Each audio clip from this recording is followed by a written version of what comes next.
بسم اللہ الرحمن الرحیم۔ شروع کرتا ہوں اللہ کے پاک نام سے جو بہت بڑا مہربان نہایت رحم والا ہے۔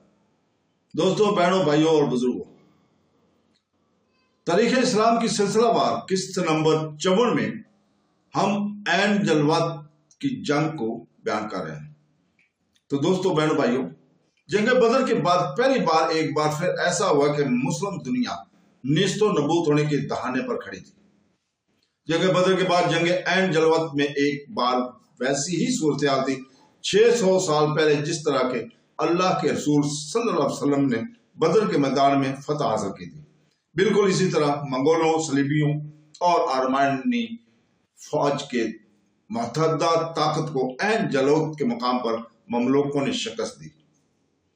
مسلم دنیا بال بال بچی۔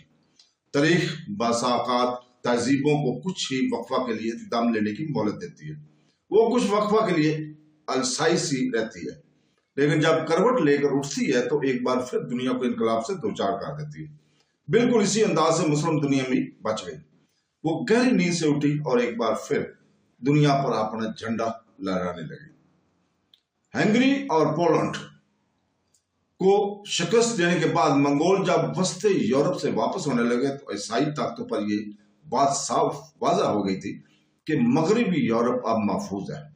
سن 1245 میں کونسل آف لانس میں یہ قرارداد پاس کی گئی کہ منگولوں کے ساتھ مل کر مسلمانوں کے خلاف متحدہ محاذ بنایا جائے۔ 1246 میں جان وی پنوٹ کے متحد ایک وفد منگول صدر مقام قراقرم پہنچا اور عظیم خان کیوم کے سامنے غرض اور گزاشت کی۔ کیوم نے اپنے دربار میں 2 عیسائی وزیروں کو بھی تعینات کیا ہوا تھا۔ جان کا پرتپاک استقبال ہوا۔ 1247 میں ایک ڈومنی پادری انسم کی سرگردی میں دوسرا وفد بھی بھیجا گیا۔ 1253 میں فرانس کے بادشاہ لوئس نے روبرو کے ولیم کے زیر انتظام ایک تیسرا وفد بھیجا۔ 1254 میں آرمینیا کا بادشاہ ہیٹین خود سفر کر کے قراقرم پہنچا۔ عیسائیوں کی باضابطہ صلح کی ان پیشکشوں کا انعام انہیں فوجی امداد کے وعدے کی شکل میں مل گیا۔ بڑے بڑے شہروں میں عیسائی آبادی محفوظ رہی، جبکہ منگول مسلمانوں کا قتل عام کرتے رہے۔ مثال کے طور پر جب بغداد کو مسمار کر کے زمین بوس کیا گیا تھا تو وہیں بغداد کی عیسائی آبادی ایک مقامی بشپ کی کلیسا میں جمع ہو گئی تھی اور انہیں کوئی نقصان نہیں پہنچایا گیا تھا۔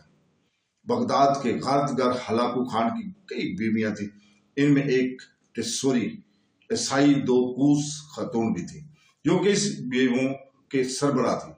اپنی ابتدائی کامیابی سے عیسائی بہت خوش تھے، اس قدر خوش کہ پوپ الیگزینڈر چہارم نے 1260 میں ہلاکو کو ایک الگ خط لکھا، اس سے درخواست کی کہ عیسائیت قبول کر لے اور ہمارا مددگار بن جائے۔ 1258 میں بغداد کی شکست کی خبر عیسائی دنیا میں بڑی ہی مسرت کے ساتھ استقبال ہوا۔ انہوں نے اس کو یروشلم کے نقصان کی بھرپائی کا ایک اچھا موقع جانا۔ یہی وہ زمانہ تھا جب فاطمی قاتلوں نے انگلینڈ کے بادشاہ ہنری سوم کے پاس ایک وفد بھیجا اور منگولوں کے حملوں سے ان کی حفاظت کرنے کی درخواست کی۔ وچسٹر کی بشپ کو جانب بہت کڑا جواب ملا، ان کتوں کو آپس میں ایک دوسرے کو کھا جانے اور سب آپس سے مٹ جانے دو، تب ہم ان کی تباہیوں کے ملبہ پر ایک نئے کیتھولک کلیسا کی تعمیر ہوتے ہوئے دیکھیں گے۔ اس منگول عیسائی اتحاد نے مسلمانوں کے علاقوں کے خلاف اپنی جارحانہ سرگرمیوں کو برقرار رکھا۔ جہاں منگولوں نے ایشیا کو تباہ کیا، وہیں مشرق بحیرہ روم اور شمالی افریقہ پر صلیبی حملے جاری رکھے۔ سن 1218 میں ایک جرمن فوج نے مصر پر حملہ کیا، اس نے وامتا پر قبضہ کیا اور آگے قاہرہ کی جانب بڑھنے لگا۔ مصریوں نے اس فوج کو دریا کے دہانے تک آنے دیا۔ جب وہ قریب آ گئی تو انہوں نے دریائے نیل کے پشتوں کو کھول دیا، جس کی وجہ سے جرمن فوج اس علاقے میں پھنس کر غرق ہو گئی۔ سن 1261 میں فرانس نے شمالی افریقہ پر حملہ کرنے کی کوشش کی۔ اسی دوران اسپین اور پرتگال مراکش کے ساحلوں پر فوجی طور پر سرگرم نظر آ رہے تھے۔ یہی وہ زمانہ تھا جب ہلاکو نے بغداد پر فتح حاصل کری، اس کے بعد آگے بڑھ کر عراق اور شام پر بھی قبضہ کر لیا۔ اپنے نجومیوں سے صلاح مشورے کے بعد اس نے مراغہ کو اپنا متسکر بنا لیا۔ شیراز کے قریب اتابیک سلجوق شاہ کو پکڑ کر اس کا سر قلم کر دیا گیا۔ 1260 میں الپو پر طوفانی حملہ کیا، وہاں کی ساری آبادی موت کے گھاٹ کے اتار دی گئی۔ دمشق نے لڑے بڑے بغیر ہی خود کو سپرد کر دیا۔ منگول سپہ سالار قطبوغا، ارمینیا کے بادشاہ ہیلٹن اور صلیبی بادشاہ انٹوک کے برہم نے پرانے اموی صدر مقام کی رابوں میں مارچ کیا اور شہر کے مسلمانوں کو صلیب کے سامنے گھٹن ٹیکے پر مجبور کیا۔ مصر کے مملوک سلطان قدوس کو حکم نامہ جاری کیا گیا کہ سر نگو ہو جاؤ یا نیست و نبوذ ہونے کے لیے تیار ہو جاؤ۔ مملوک کے سامنے بڑا ہی سخت انقلاب تھا۔ وہ جانتے تھے کہ سر نگو ہونا یا جنگ میں ہار جانا دونوں کا ہی مطلب نیست و نبوذ اور اسلامی تہذیب کے اس آخری قلعہ کا تباہ و برباد ہو جانا ہی ہے۔ حالانکہ دلی ابھی تک منگولوں کی دستہ راست سے بچا ہوا تھا۔ 1260 میں اسلام ہندوستان کے میدانوں میں اپنی جڑیں مضبوط کرنے میں کامیاب ہو گیا تھا۔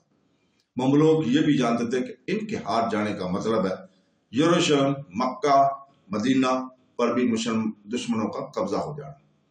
سلطان قدوس نے فوراً سپہ سالار ہیبرس کے زیر کمان جہاد کا حکم نامہ جاری کر دیا۔ اس کا جواب حد سے زیادہ جوش تھا۔ جذبہ شہادت سے سرشار مسلمانوں کی فوج سینائی سے گزرتی اور فلسطین کی جانب بڑھنے لگی تاکہ حملہ آوروں کا مقابلہ کر سکے۔ مملوک کو ترک قبیلہ تھا جس نے دریائے نیل کے جزائر کو ہی گھر بنا لیا تھا، اس لیے انہیں اکثر بحری مملوک کے نام سے بھی پکارا جاتا ہے۔ مملوک لفظ ملاقہ سے ماخوذ ہے جس کا مطلب ہے مالک۔ 9ویں اور 10ویں صدی کے دوران دریائے اولگا کے ذریعے جو آج کے روس میں بہتا ہے، بحیرہ کیسپیئن کے اطراف غلاموں کی تجارت زوروں پر جاری تھی۔ سویڈن کے باشندے وائکنگ اس تجارت کا اولین ذریعہ تھے۔ 9ویں اور 10ویں صدی کے دوران وائکنگ باشندے کے بحریہ بالٹک کے اطراف کے علاقوں میں بڑی جارحانہ طاقت تھی۔ وہ جدید روس، جرمنی، بلکان کے سلوک علاقوں کے اندرونی حصوں میں دور تک حملے کرتے اور غلاموں کو پکڑتے اور انہیں یہودیوں اور مسلمانوں کے ہاتھوں فروخت کر دیتے تھے۔ ان غلاموں کو ترک سلطان نے اپنا لیا، یہ غلام مسلمان ہو گئے، اسلام میں رچ بس گئے، غلامی سے اٹھے۔ اکثر نے شاہی شہزادوں سے بیاہ کیا، ترقی کرتے کرتے حکمران بن گئے۔ اس طرح اسلام کی ماروائی اور اعلیٰ طاقت نے غلاموں کو بادشاہ بنا دیا۔ 13ویں صدی عیسوی کے دوران مصر اور ہندوستان پر مملوک یعنی غلام خاندانوں کی حکومت تھی۔ بیبرس کی افواج کا مغولوں، صلیبیوں اور آرمانیوں کے متحدہ طاقت سے نار کے قریب عین جلوت کے مقام پر مقابلہ ہوا۔ ستمبر 1261 کو گھمسان کی جنگ چھڑ گئی۔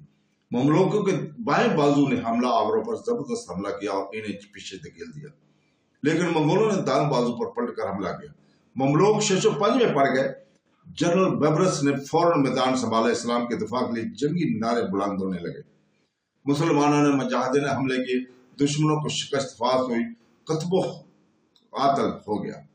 آرمینیا کا بادشاہ بیوٹن اور انٹوک کا بادشاہ بولن دونوں میدان چھوڑ کر بھاگ گئے۔ منگولوں کا الپوتا پیچھا کر کے انہیں تباہ کر دیا گیا۔ مصر کے ساتھ ساتھ حجاز اور فلسطین دونوں بھی بچ گئے۔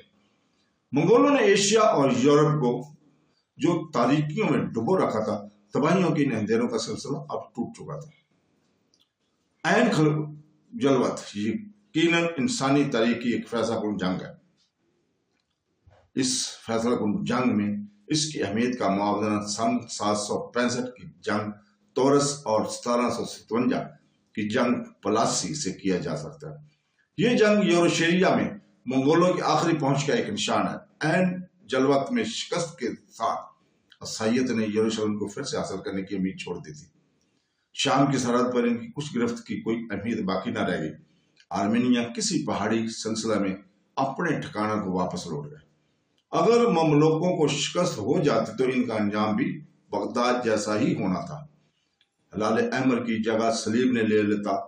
قاتل اور لٹیرے منگول شاید مکہ اور مدینہ کے مقدس مقامات پر حکومت کر رہے تھے۔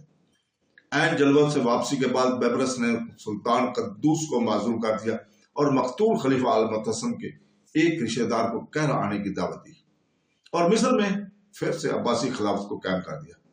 اس طرح سنی اسلام کا دنیاوی آستانہ برقرار رہا جسے 1517 میں عثمانی ترکوں نے ختم کیا۔ یہاں سے خلافت کے متذکر کو استنبول لے گئے۔